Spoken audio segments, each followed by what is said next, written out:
Nagluluto ka na naman? Nagpaluto si Lola Sweet, naglambing lang. My God! Ambisyosa ka talaga, tata, no? Alam mo, kahit anong sip-sip yung gawin mo, you will never be one of us. You will never be Big Palma. Sobrang desperado mo talaga. Alam mo, Venice, kahit ano na yung sabihin mo ngayon, hindi kita papatulan. Kaya tumigil ka na lang. Nakakatawa ka lang eh. Ah, talaga? Hindi mo ako papatulan?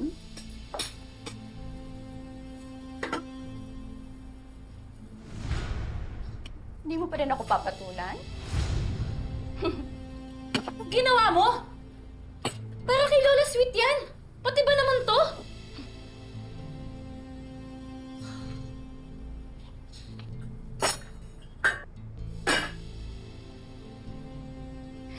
Sabi mo kasi hindi mo ako papatulan, di ba? Ano? Napipikon ka na? Nauubos na yung pasensya mo?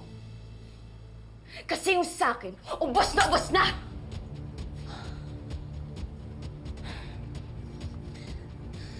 Alam kong sinabi ko na hindi kita papatulan. Pero ang tagal ko na nagtitimpi sa'yo eh. Alam mo, inuubos mo na yung pasensya ko! Yung pasensya ko matagal nang ubos! Kaya naman! Papatayin kita! Ayan! Papatayin kita! Sisirain ko yung mukha mo! Sisirain ko yung buhay mo! Bitawan mo si Tata! Venice! Tata! Don't you dare hurt Tata, or sa ako ang makakalaban mo.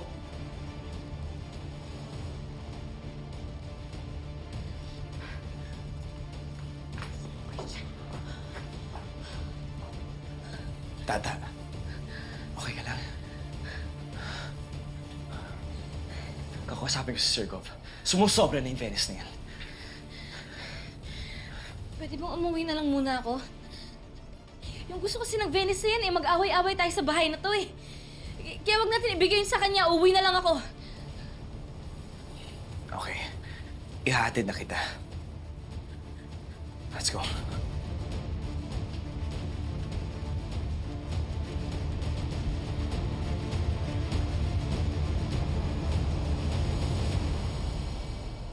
Sige mo, kawawa naman si Ma'am Tata. Isumbong na lang yan natin kay Madam Dulce. Kailangan niyang malaman ang ginawa ni Ma'am Venus kay Tata.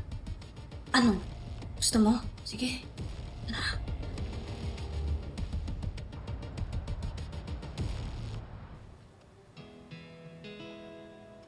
Julius, bakit ayaw mo pa daw matulog? Ayaw ko sleep, Mama. Bakit kasi umalis si Tata? Gusto ko bedtime story.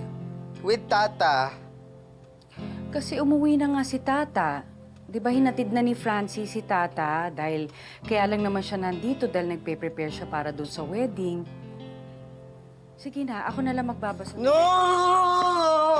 Gusto ko kita Tata! Please, Mama! Please! Okay, okay. Gusto ko bedtime story with Tata! Gusto ko bedtime story ni Tata! Okay. Okay, sige. Okay, pupuntahan natin siya. Okay, tatawagan ko. Pero Yay! sandali lang tayo doon, ha? Dahil syempre ayaw natin silang maabala. Yay! Thank you, Mama. Let's go see Tata.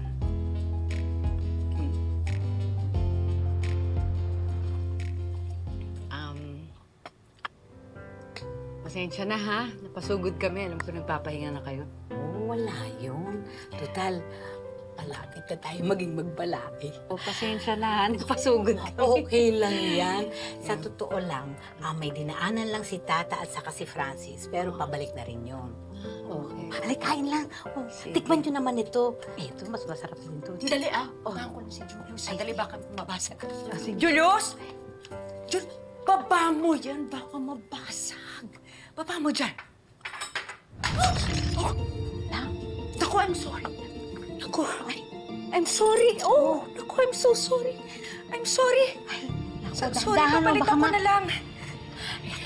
Wala, mumurahin lang ho yung picture frame na yan. Ang importante po kasi yung picture ng kaibigan ko. Sandali, picture ng kaibigan mo to? Opo, kaibigan ko to. Sino to? Si Carmen. Carmen? Si Carmen. Apo. Siya si Carmen. Kilala niyo? It's a small world. Kasi ex ni Greg. At may anak sila. Oo. Ang ibig niyo pong sabihin, Yeah. si Sergov po ang nakabuntis kay Carmen? Yes. Oo, nahanap nga namin yung anak nila eh. Eh, sino pong anak? Si Venice.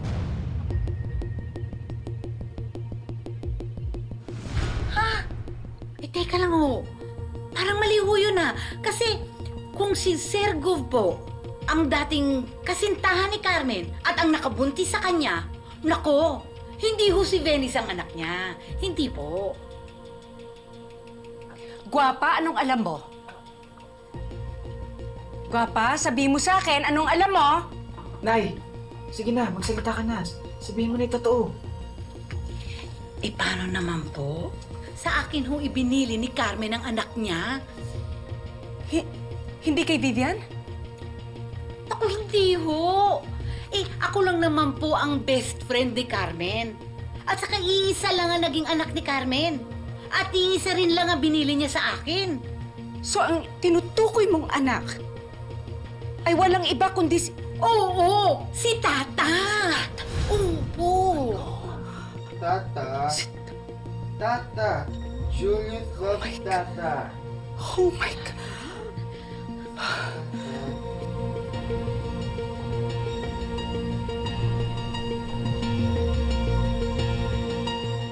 Ito ang bagong model ng mga kotse na ginagamit ng mga artista. It's the latest model, Papa, and I want it. Looks good. Sige. Bibili natin. But be nice, ha? Greg? Tata, ano naman yung ginagawa mo dito? Pinabalik ko siya dito sa mansyon. Dahil sabi ng mga kasambahay, muntik mo na daw sunugin yung mukha niya sa kalan. Ano ang pinagagawa mo? Hindi tama ginagawa mo, Apo. Ano ba yan? Mamita. Totoo ba to, Venice? Hayaan niyo na po yun. Okay lang naman po ako eh. At saka ayoko na pong lumaki pa po yung gulo. Dali, Tata. Kung totoong ginawa ni Venice sa'yo yun, mali yun. Venice, ano to? Mananakit ka ng tao? Pa, hindi yung totoo. Sinungaling yung tata na yan eh. Dennis, ngayon mismo, apologize to Tata. Kung hindi ko pa kayo nauputan, siguro matindi na mga injuries si Tata ngayon dahil sa'yo. Tata. Puro na lang si Tata. Bakit lagi niyo na lang kinakapihan si Tata? Lola Sweet, Papa, siya ang outsider dito sa pamilyang to. Dapat matuto siyang mag-adjust at makisama. Sinungaling siya eh. Lagi na lang siya naghahanap ng gulo. Wow, Si Tata pa ngayon ang naghahanap ng gulo? Hindi na nga umiimik si Tata dahil ayaw niyong lumala ang mga gulo dito sa mansyon na lahat pa simuno mo. So I guess, wala talaga akong kakampi dito sa pamilyang to. I don't even feel like I belong here. Kahit ako naman yung totoong Palma. At yung babaeng yan, sampid lang. Sige, magkampihan kayo lahat. Tata, Francis, yung mga kasambahay, mga sinungaling sila. Gusto lang nila akong tama eh. Kasi naman, Papa eh, bakit lagi na lang ako yung masama dito sa paningin ng lahat? Sinungaling ka! Impostor!